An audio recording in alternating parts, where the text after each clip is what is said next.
पिता आणि पुत्र आणि पवित्र आत्मा यांच्या नावे हालेलुया, हालेलुया, हालेलुया. ख्रिस्तामध्ये उपस्थित प्रिय बंधू आणि भगिनींनो, आम्ही ख्रिस्ती लोक, देवाचे लोक, देवाने निवडलेले लोक, आम्ही देवाचे लेकरे आहोत. मग आमचं कर्तव्य काय आहे? आमचं कर्तव्य प्रार्थना करणे आहे. नित्य प्रार्थना करणे, नित्य सदैव प्रार्थना करणे, सर्वदा प्रार्थना करणे. संत पौल म्हणतो, सर्वदा प्रार्थना करा, नित्य प्रार्थना करा.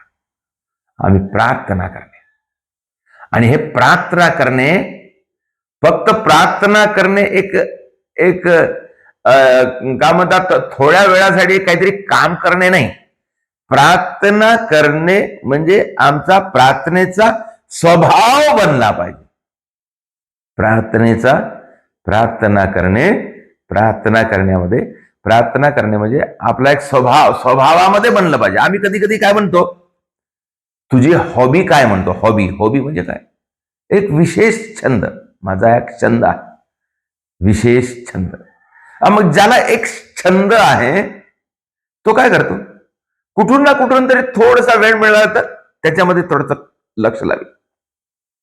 कुठून जाऊन आला, बाकीचं काम करण्याच्या पेक्षा थोडंसं वेळ आहे तर तिथं काहीतरी तो आपला छंद सुरू करेल. कधी कधी काय, त्याला झोप नाही लागणार, तो काय करणार, उशिरापर्यंत आपला छंद पूर्ण करण्यासाठी वेळ घालवणार. कधी कधी लवकर उठणार, आणि लवकर उठून काय करणार, तो छंद आपल्याला, ते काल मी केलेलं काम ते बरोबर झालं का, नाही तर मग आज मी त्याला पुन्हा पूर्ण करू का, अशा प्रकारे.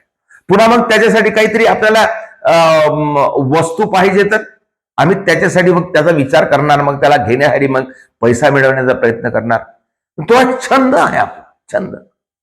तर अशाच प्रकारे प्रिय बंधू आणि भगिनींनो, प्रार्थना सुद्धा आपला स्वभाव बनला पाहिजे. प्रार्थना आपला स्वभाव, प्रार्थनेचा आपला स्वभाव म्हणजे, प्रार्थना म्हणजे त्यालाच म्हणतात नित्य प्रार्थना करणे, सदैव प्रार्थना करणे. प्रार्थना करणे म्हणजे प्रभूशी जुडून राहणे, प्रभूशी जुडून राहणे. येशू स्वर्ग सोडून आमच्यासाठी या पृथ्वीवर आला, परंतु त्यांनी कधीच आपला संबंध परमेश्वरापासून तुटू दिला नाही. कधीच तो विसरून जाऊन, बेभान होऊन, आपल्या कामामध्ये राहून देवाला कधीच नाही विचारला. देवाशी संबंध त्याचा जुडलेला होता. जेव्हा जेव्हा त्याला वेळ भेटते, जेव्हा जेव्हा त्याला काहीतरी कामापासून सुट्टी आहे किंवा झोपाची वेळ आहे, तो पर्वतावर जाऊन घुटणे टेकून प्रभूकडे, परमेश्वराकडे प्रार्थना करतो. हे पापा, तू जे मला सांगितलेस ते मी आज पूर्ण केलेले आहे, आणि आता पुन्हा काय करायचं ते मला सांग. असं म्हणजे तो बिलकुल तंतोतंती तो विचार करून, जोडून सर्व आपले मन प्रभूकडे सांगत होता. म्हणजे तत्पर होता, तो व्यस्त होता, आणि म्हणून एक स्वभाव होता त्याचा. येशूचा स्वभाव काय होता? प्रार्थनामय स्वभाव. आमचा स्वभाव बनला पाहिजे. प्रिय बंधू आणि भगिनींनो, जगामध्ये अशी कोणतीच वस्तू नाही की ते आम्हाला परिपूर्ण आनंद देईल आणि आमच्या सर्व गरजा पूर्ण करेल, अशी कोणतीच वस्तू नाही. फक्त प्रार्थना आहे. कारण प्रार्थना देवाची प्रार्थना आहे, आणि परमेश्वर त्याच्याद्वारे आमच्यामध्ये राहतो. आणि प्रार्थनामध्ये जे मिळते ते कुठंच मिळत नाही. आनंद मिळत नाही, यश मिळत नाही, सामर्थ्य मिळत नाही, कुठंच मिळत नाही. फक्त प्रार्थनामध्ये मिळते प्रिय बंधू आणि भगिनींनो. आणि ज्याच्या जीवनामध्ये प्रार्थना आहे तो अमर आहे प्रिय बंधू आणि भगिनींनो. तुम्ही ह्या जगामध्ये कितीही काही कमवत असाल तरी त्या वस्तूचा उपयोग तुम्ही फक्त किती दिवस करणार? तुम्ही मरेपर्यंत करणार. पैसा मिळवला, मरेपर्यंत त्याचा वापर करणार. तुम्हाला चांगला गुण आहे, तुम्ही मरेपर्यंत त्याचा वापर करणार. तुम्हाला चांगलं काहीतरी अवगत आहे, तुम्ही एक्सपर्ट आहात, किंवा तुम्हाला सर्व काही जमते, लोक तुम्हाला खूप मानतात, फक्त मरेपर्यंत आहे. मरण कधी आहे? आमचं मरण आहे 70, 80, 90 वर्षाचं, जास्तीत जास्त 100 वर्षापर्यंत. बस तेवढ्या वस्तू, या जगातल्या सर्व वस्तूचा वापर फक्त तेवढाच आहे. परंतु प्रार्थना हे अनंत काळचं एक आमच्यासाठी साधन आहे, अनंत काळचा आशीर्वाद आहे. प्रार्थना अनंत काळ म्हणजे त्या काळाला अंत नाही. जेव्हा आम्ही प्रार्थनामय स्वभाव आपण स्वीकार करतो, तो प्रार्थनामय स्वभाव आम्हाला अनंत काळचं जीवन प्रदान करते. आमच्या हॉबी म्हणा किंवा आमचा जो छंद म्हणा, फक्त आम्हाला हे शरीर असतपर्यंत आनंद देते, परंतु जे आपला प्रार्थनेचा जो स्वभाव आहे, देवाचा जो स्वभाव आहे, तो अनंत काळचं जीवन आम्हाला प्रदान करते. म्हणून प्रिय बंधू आणि भगिनींनो, आम्ही प्रार्थना करूया. अनंत काळचं जीवन आपल्याला मिळण्यासाठी आम्ही प्रार्थनामय स्वभाव बनवूया. आणि मग प्रार्थनामय स्वभाव कधी बनते? कधी बनते? आता पुष्कळ जणांकडून आम्ही ऐकतो, प्रार्थना करा, प्रार्थना करा. पुष्कळ जण प्रार्थना करतात, पण तो काही लोक खूप प्रयत्न करतात प्रार्थना करा, बसतात, परंतु घंटोन बसून सुद्धा त्यांचं मनच नाही लागत प्रार्थनेकडे, आणि तो प्रार्थना करू शकत नाही. ते फक्त चर्चमध्ये येतात, घरपासून चर्चमध्ये येतात, इथं येऊन वेळ घालवतात आणि वापस जातात. प्रार्थना काही झाली नाही, फक्त शरीर आलं इथपर्यंत. प्रार्थना पुष्कळ लोक असे आहेत, प्रार्थना करत नाही. इथं आले तरी सर्वच जण चर्चमध्ये आलेले प्रार्थना करतात का? प्रश्न आहे.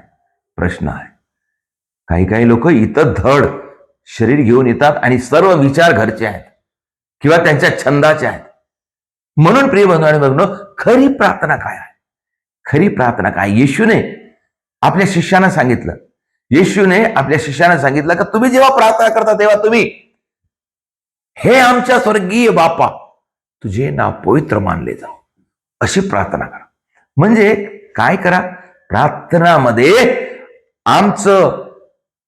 आमचं हृदय आणि आमचं मन परमेश्वराकडे लावून परमेश्वराची स्तुती करा, परमेश्वराचे आभार माना, परमेश्वराला ओळखा.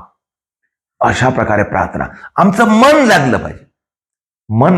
किती काही झालं तरी आपलं माझं आणि देवाचा संबंध जुळला पाहिजे. कधी आम्ही एकटे असताना आम्ही प्रार्थना करतो, एकदम बढियापैकी देवाकडे मन लागते आपलं खूप. मी देवाला पाहत आहोत, देव माझ्याकडे पाहत आहे, माझं मन प्रभूकडे लागलेलं आहे, माझं संपूर्ण विचार समजा एकट्यामध्ये. आणि मग गर्दीमध्ये, प्रियजनो, कोणी म्हणतात गर्दीमध्ये प्रार्थना करू शकत नाही, परंतु काही लोकांना खरोखर अनुभव आहे. तो कुठेही असेल तरी, माझ्या आजूबाजूला कितीतरी लोक गडबड करत असेल तरी, जर माझं एकदा मन लागलं प्रभूकडे, तर माझ्या बाजूला कोण आहे हे मला भान राहणार नाही, माझ्या समोर कोण आहे ते मला भान राहणार नाही, बाजूला आवाज येत आहे का मला त्याचं भान राहणार नाही. माझं आणि प्रभूचं मन एक झालं, माझं मन प्रभूकडे लागलं, माझं अंतकरण प्रभूकडे लागलं, माझ्या हृदयातून प्रभूच्या प्रेमाचा आवाज निघू लागला, माझी कारोना प्रभूकडे सादर होऊ लागली. मी खरोखर प्रभूची सामर्थ्य ओळखलो, खरोखर प्रभू माझ्यासोबत समोर आहे, उपस्थित आहे, याची मला खात्री झाली. तेव्हा माझ्या मनामध्ये कोणी दुसरा येऊ शकणार नाही, येणारच नाही. काही झालं तरी माझं मन जुळलं म्हणजे मी कुठेही प्रार्थना करू शकतो.